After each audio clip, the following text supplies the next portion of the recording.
My brother, Mark, always had a way of charming everyone. He was the golden child, while I, Sarah, struggled to find my place. Our parents adored him, and I always felt like I was living in his shadow. We grew up privileged, inheriting our family's vast estate. When our parents passed, Mark, being the older son, was named executor. I thought we could finally achieve a balance, share things fairly, but I was wrong.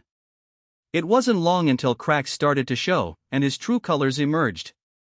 I started realizing that many important things that involved money were not being disclosed. One crucial inheritance detail was his involvement in a risky business deal that my parents would have never approved of. He downplayed it, calling it a smart investment to our lawyer, Ms. Davies. I was suspicious from the start. Ms. Davies, a brilliant and respected lawyer, was a family friend, someone we all trusted implicitly. Mark's charm worked its magic on her, and she seemed to side with him on many matters, dismissing my concerns, even though she always acted super correct. Everything was hidden until I decided to take steps in order to understand.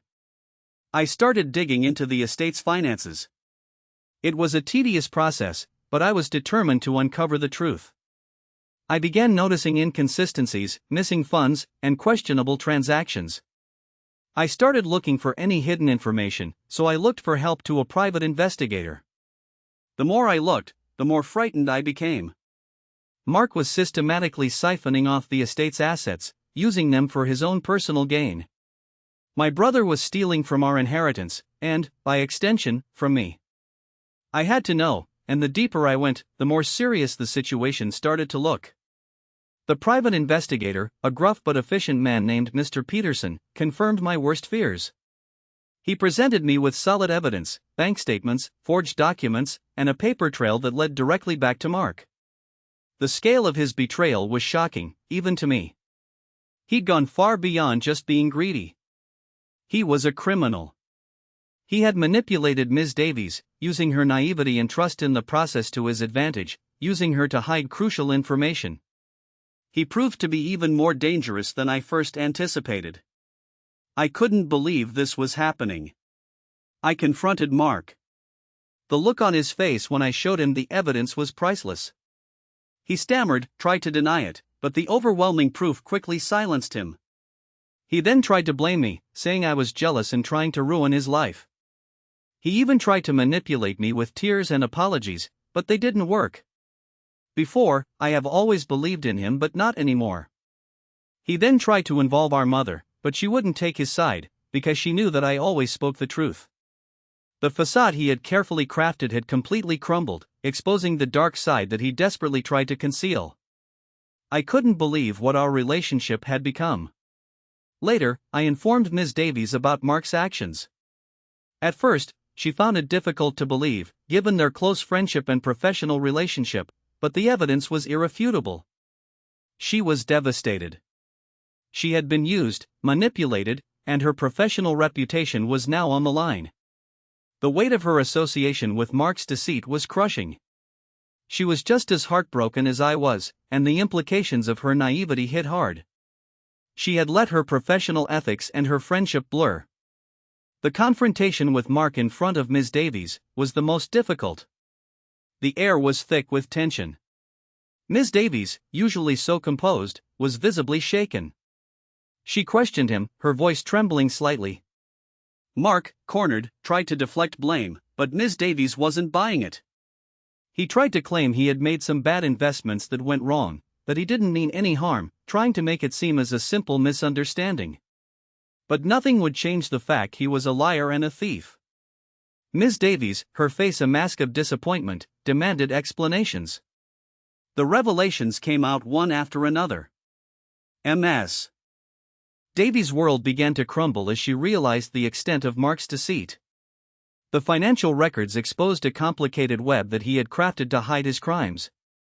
Assets were transferred, funds were diverted, with Ms. Davies' blind eye. It was hard for her to believe that her professional judgment had been so badly compromised. Mark tried to apologize, but it was too late. The damage was done. The truth had exposed the hidden details of his malicious plot. I watched as Ms. Davies, with tears in her eyes, confronted Mark again. She declared that she would be reporting his actions.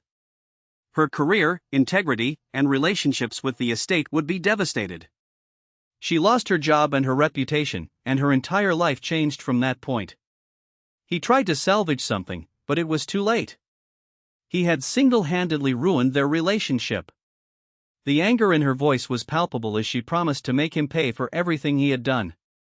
She vowed to make him confront the consequences of his actions. The legal battle that followed was brutal. Mark, initially defiant, was eventually brought down by the weight of the evidence. He tried to fight back, hiring another, more expensive lawyer. However, the evidence was too overwhelming.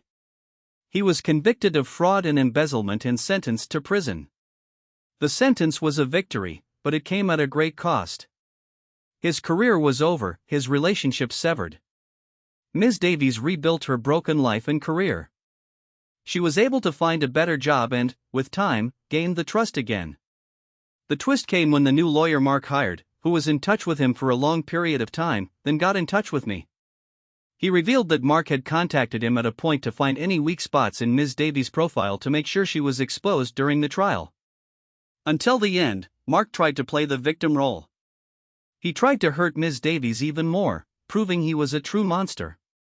The new lawyer handed me the documents, so that everything would continue going the right way. This revelation was a reminder of Mark's inherent viciousness. Ms. Davies, before a shadow of her former self, was eventually able to find inner peace. It was a long journey, filled with self-doubt and the constant whispers of judgment from others, but she persisted, proving that people can overcome the pain of betrayal. She had been exposed to the darkest side of humanity and still, she chose to rebuild. In the end, her resilience, honesty, and integrity prevailed, however, and she was able to serve as a strong example of strength and grace. My brother's actions destroyed so much, yet it showed the path to true forgiveness, as hard as that sounds. The real lesson?